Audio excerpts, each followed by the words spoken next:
Hello everyone. In this video, I would like to talk about how to compute the probability using addition rule when the data is given in a table. So here we have this example. This table gives the number in millions of men and women over the age of 24 at each level of highest educational attainment. So let me first explain what does each number represent. For example, 12.9. This number is in million. So this number means they are in this sample they are 12.9 million male who did not complete high school. And for this 17.8, this means they are 17.8 million females who went to college, and 41.3 million females who graduate from college. Okay, and on the right side, so this 96.3, that means in this sample they are 96.3 million. They are males, and 103.7 million are females. So if you add these two, you will get 200. So 200 means in this sample, they are 200 million. Okay, 200 million people in the sample. And also, if we divided them into these four categories, so 25.7 million male and female, they did not complete high school.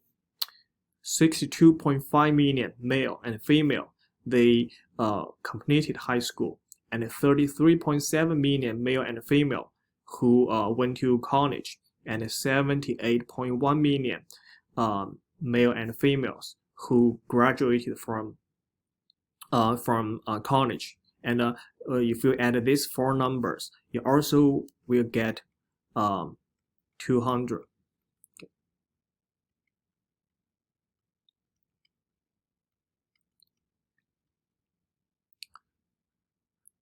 Okay. So then let's see how to use this information to compute these probabilities. First of all, what is the probability a randomly selected female in the US over the age of 24 is a female? I think this is a typo. This should be person. Okay, a selected person.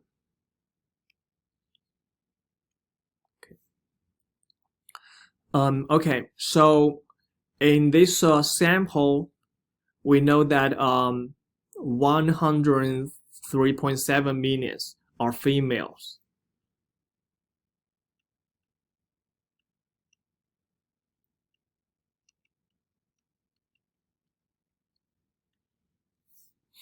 And we have 200 million people in the sample. So if we divide 103.7 by 200, we can find that probability.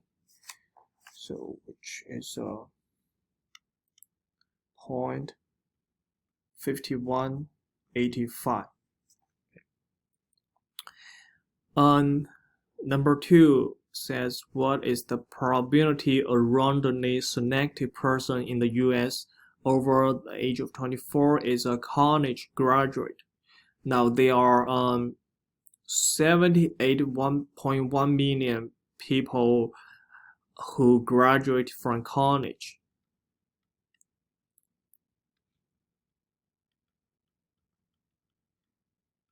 And we have 200 million people in the sample.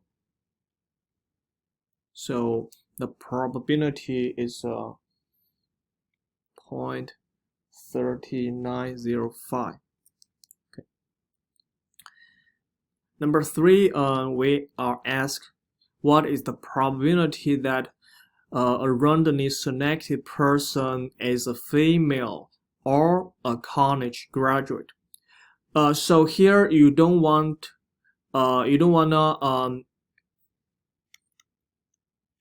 you don't wanna add these two probabilities, because these two numbers, they have some overlap. Okay, so for the third one, we're gonna use the addition rule. Okay, we're gonna use this addition rule because these two events, they have some intersection. So to find the probability, if I net E to represent the probability, the event that the person is a female, and F to represent the event that the person graduated from college.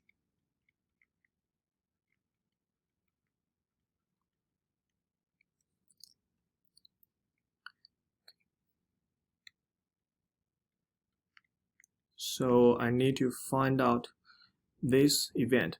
This person is a female and is a college graduate. So that from the table we can see that number is this: 41.3 females are college graduate.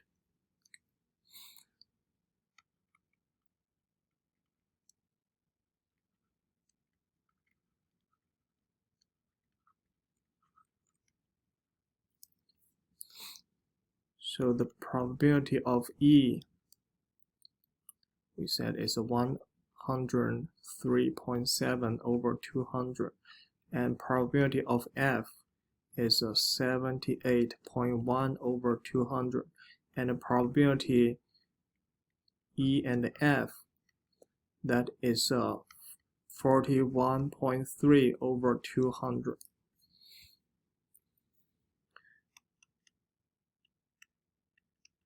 So according to the addition rule, the probability E or F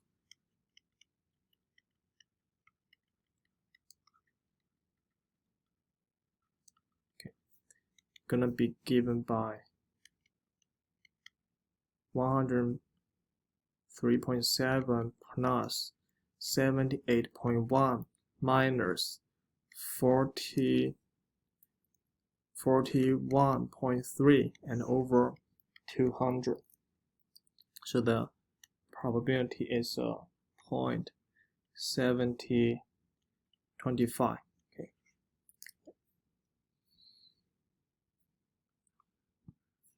Okay, so next, let me do another problem from the homework.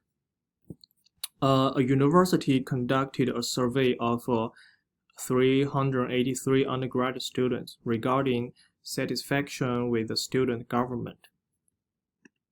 So in this case, there are 383 people in the sample. Okay, and we can divide them into a freshman, sophomore, junior, senior. Also, we can divide them according to their satisfactions. So like 234 students, they satisfied. 64 undergrad students, they just okay, and 85 they are not satisfied. Okay, and if we divided them according to their grade, so there are 105 are freshmen, 84 are sophomore, 98 are junior, and 96 are senior. Okay, so, and the numbers in the middle, this tell us, like, for example, 60 freshmen, they satisfied with the student government, or 12 sophomore, they are just okay, right? And or 14 junior, they don't satisfy with the student government. So now, part A asks, what is the probability that if a person is selected randomly, what is the probability that he or she is satisfied with the student government? Because there are 234 students who are satisfied. So the probability gonna be 234 divided by 383.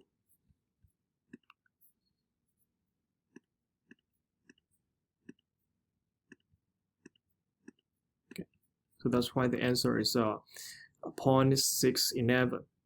Okay.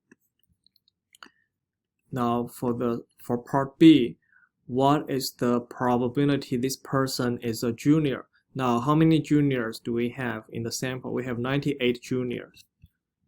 So 98 divided by 383. Okay, that's why it's 0.256. Okay. Okay. For part C, what is the probability that he or she is satisfied and a junior? So for this 98 juniors, 66 of them, they are satisfied with the student government. So that probability gonna be 66 over 383. Okay. For part D, okay, this time we're asked what is the probability he or she is satisfied or a junior. So for this question, we're gonna use the addition rule.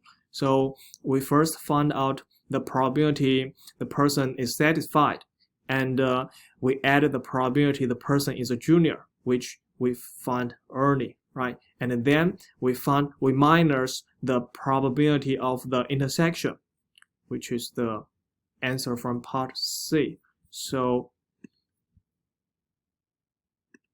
the answer is 611 plus 0.256, okay, and minus the probability of the intersection, which is 172. So the probability he or she is satisfied or a junior is 0.695.